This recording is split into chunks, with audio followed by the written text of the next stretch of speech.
Hi everyone. So I just bought one of my dream cars, this 1989 Toyota Soarer Aerocabin edition. Now, was this one of the best purchases I ever made, or one of the biggest mistakes? Let's find out.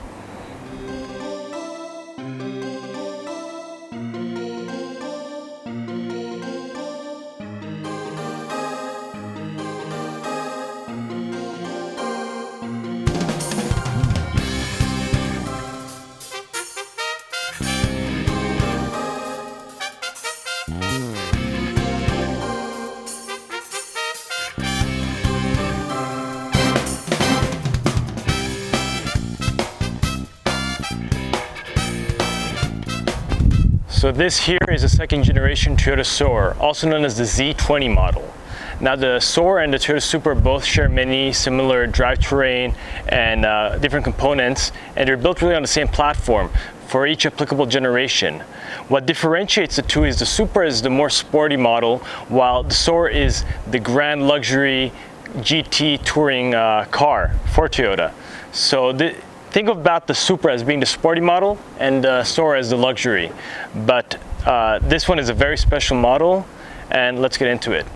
Now, what's really special about this version of the Z20 Soarer is that this is the highly sought after and rare Aerocabin model. What that means is it has this electrical hardtop with it, but the roof and the rear glass comes down into this very interesting mechanism.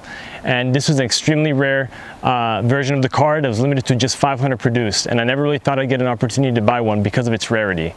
But luckily I was able to find one at auction. These usually sell for around 20K plus in the US, so being able to find one in budget was a tough one. But when I saw this, I said, this is the one for me. I'm going to restore it and bring this one back to glory. And my work is definitely cut out for me.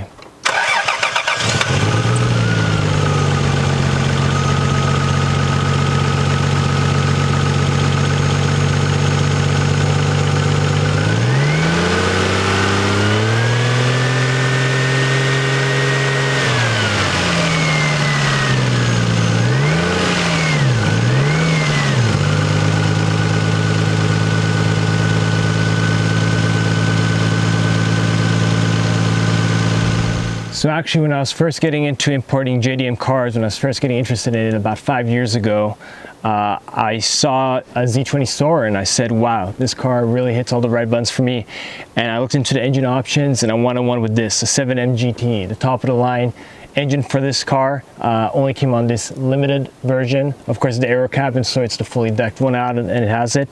The other engine options were the 1G and the 1G GTE, which were 1G GT is not a bad engine. I had it in my Cresta. It's a twin turbo, first twin turbo engine from Japan, and great motor. But the 7M is definitely a more powerful motor, about 238 horsepower and similar 238 and foot-pounds of torque. Its turbo is only putting about 5 psi. It's easily upgradable. Engine has a lot of potential. Now the main issue with this one, it has a really bad misfire. Valve cover gaskets are leaking really badly, but overall, I mean, the engine has about 95,000 miles, so not too much for it. Pretty high by Japanese car standards, but it can definitely be brought into full glory. I see a lot of stuff was already changed. Timing belt was changed on time. A lot of components were serviced, so that's a really good sign for this car. It has a lot of life left in it. All right, so interior wise, it's not too bad. Main points of concern are really this whole center shift knob console area. It's a mess. I mean, it's missing this whole trim piece here. I need to get this whole trim piece replaced.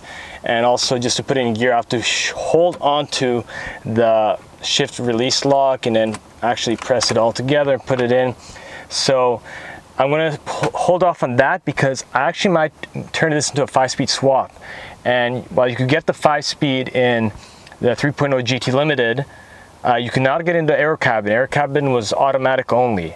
So it might be the only one of its kind, and it would make a really cool car. So I'm gonna hold off. I'm gonna see what I'm gonna do with that. Other points of concern, driver's seat, bolster area is kind of worn. a little torn here, but overall I think it can definitely be brought back. The passenger seat is actually in really good shape, no cracks in the leather there. Similarly, the dash is not cracked, which is a very common area of wear. And also this armrest area, I always see with this leather armrest, it's always torn up. Here it's a little wear, but I think with some good leather cleaning we can clean that up and bring it back.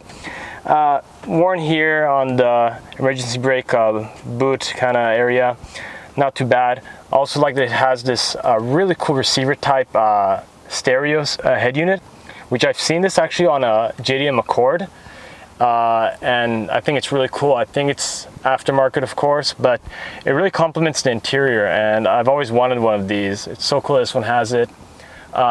And really the steering wheel has wear, of course.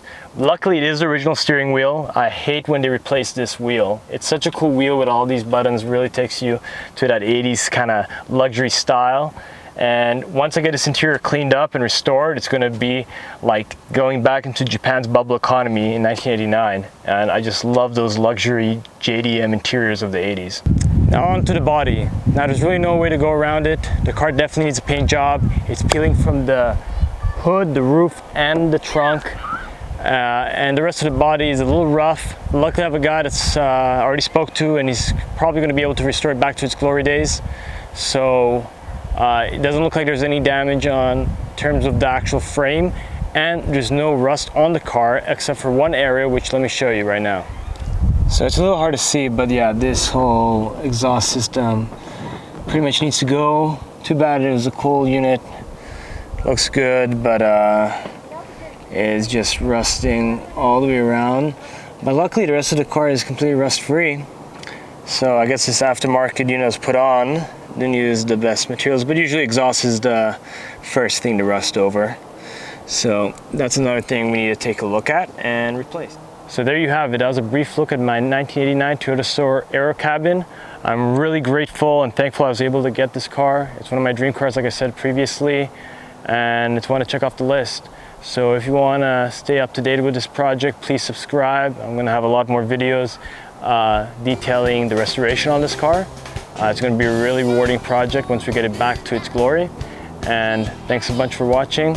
Please leave me a comment about whether you think I should keep it with the stock transmission or if I should do a 5-speed swap. I'm interested to see what you guys say. So until next time, I'll catch you on the next ride.